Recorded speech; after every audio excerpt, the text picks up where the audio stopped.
11월 11일 오늘의 성경일독 본문은 사도행전 13장에서 16장까지입니다.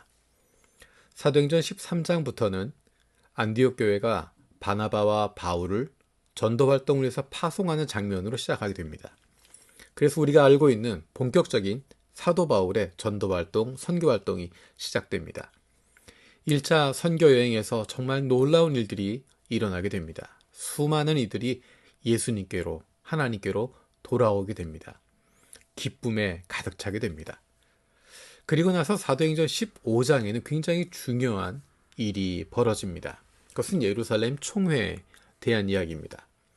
바울의 선교여행을 통해서 수많은 이방인들이 예수님께로 돌아왔습니다. 그런데 문제가 생기게 됩니다. 이방인들이 어떻게 구원을 받을 수 있을까라는 것입니다.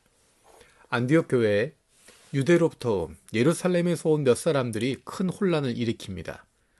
모세의 관리대로 할례를 받지 않으면 구원을 얻을 수 없다라고 이야기한 것입니다. 이것 때문에 바울과 바나바 두 사람과 그들 사이에 적지 않은 충돌과 논쟁이 벌어졌습니다.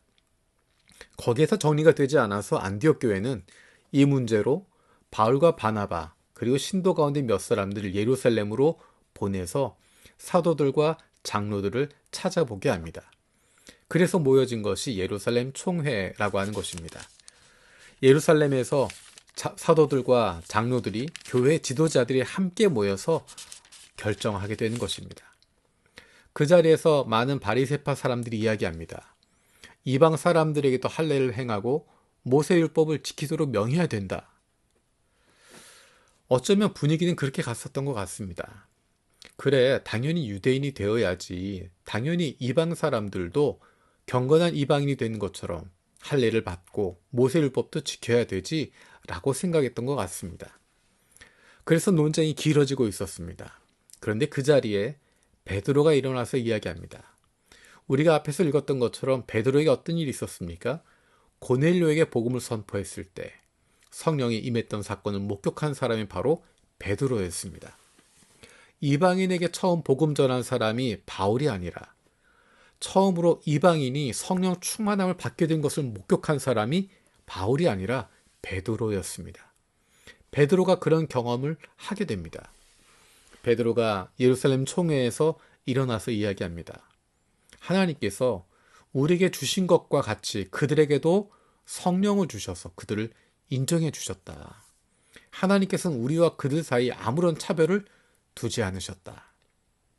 그래서 이 회의의 결과는 이방인들을 유대인으로 만드는 것이 아니라 이방인들이 할례를 받고 모세율법을 지켜야 구원받는다. 그것이 아니라 이방인들도 예수 그리스도를 믿으면 예수 그리스도로 인하여서 구원받게 된다라고 하는 것을 결정하게 됩니다. 다만 회당에서 유대인들과 이방인들이 함께 모여야 하기 때문에 유대인들에게 방해가 될 만한 것들을 피해라. 그것이 15장 29절에 나와 있는 우상에게 바친 제물과 피와 목매어 죽인 것과 음행은 멀리해야 된다라는 것입니다. 이것들은 구원을 위한 조건이거나 모세율법을 지키거나 그것이 아니라 회당에서 함께 모이게 될 유대인들을 배려해서 이런 것들을 금해달라라고 하는 것뿐입니다. 이방인들은 할례를 받지 않아도 모세율법을 지키지 않아도 예수 그리스도로 말미암아 구원받을 수 있다라고 하는 것이 예루살렘 총회에서 결정하게 된 부분입니다. 그리고 이것에 대한 공문서를 만들어서 예루살렘 교회의 대표인 유다와 실라를 통해서 그것을 전달하게 됩니다. 사도행전 15장의 내용이 바로 유대인뿐만 아니라 이방인들이 어떻게 예수 그리스도로 말미암아 구원받을 수 있는지를 교회의 지도자들이 분명하게 정리한 내용입니다. 이방인들은 유대인이 될 필요 없이 할례나 모세율법을 통해서가 아니라 예수 그리스도를 통해서 구원받는다고 하는 것을 분명하게 밝혀둔 것입니다. 여기에 중심 인물이 바로 베드로였습니다. 우리가 지난 토요일에 보았던 것처럼 스데반의 순교 사건이 가져왔던 세 가지 파장이 있었습니다. 사마리아에 복음이 전해지고 사울이 회개하게 되고 그리고 안디옥에서 이방인에게 복음이 전해지게 되었습니다. 그 가운데 10장에서 고넬료에게 성령이 임하는 장면이 등장합니다. 그 자리에 바로 베드로가 있었고 베드로가 11장에서 예루살렘 교회의 그 내용을 보고했던 내용이 있습니다. 모두가 그것의 은혜를 받았습니다.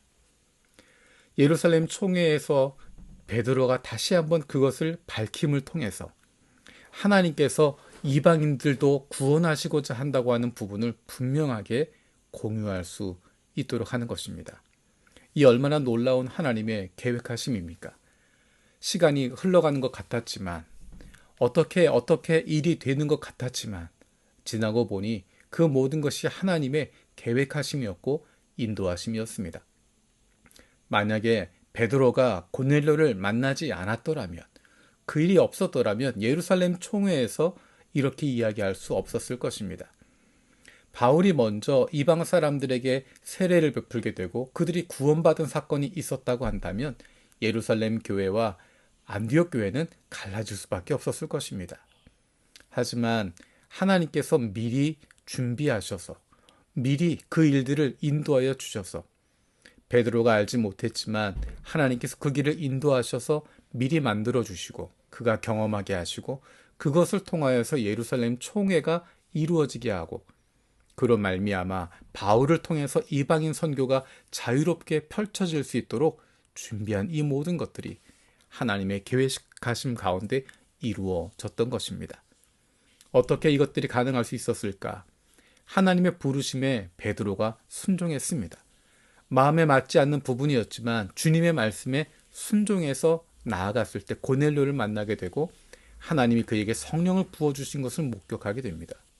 때로는 잘 이해가 가지 않지만 하나님의 인도하심에 주님께서 원하시는 것에 순종하고 있으면 언젠가 하나님께서 그것을 들어서 사용하시고 나를 통해서 하셨던 그 일들이 하나님의 큰 그림 가운데 쓰임받게 되어진다는 사실을 우리는 알게 될 것입니다. 잘 이해가 가지 않아도 잘 모르겠어도 하루하루 주님께서 주시는 그 걸음 순종함으로 나아가면 주님께서 맡겨주시는 사람들 열심으로 사랑하고 품어주고 있으면 주님께서 맡기신 그 일에 최선을 다하고 있으면 하나님의 일들이 우리의 수고를 통해서 우리의 순종을 통해서 이루어지게 됨을 반드시 목격하게 될 것입니다. 살아계신 하나님 감사드립니다. 하나님, 베드로의 순종을 통해서 하나님이 계획하셨던 큰 일들이 이루어졌던 것 기억합니다. 우리의 삶 속에 우리가 알지 못하는 순간들이 많이 있고 이해하지 못하는 순간들이 많이 있지만 그럼에도 불구하고 주님의 인도하심에 순종하며 나갈 수 있도록 도와주시고 우리에게 맡겨주신 사람들, 우리에게 맡겨주신 이 일에 최선을 다함을 통하여서 하나님께서 앞으로 이루고자 하시는 그 일에 쓰임받게 하여 주옵소서. 오늘 하루도 주님이 주신 은혜 풍성한 하루 되도록 인도하여 주옵소서. 감사드리고 예수님의 이름으로 기도드립니다. 아멘.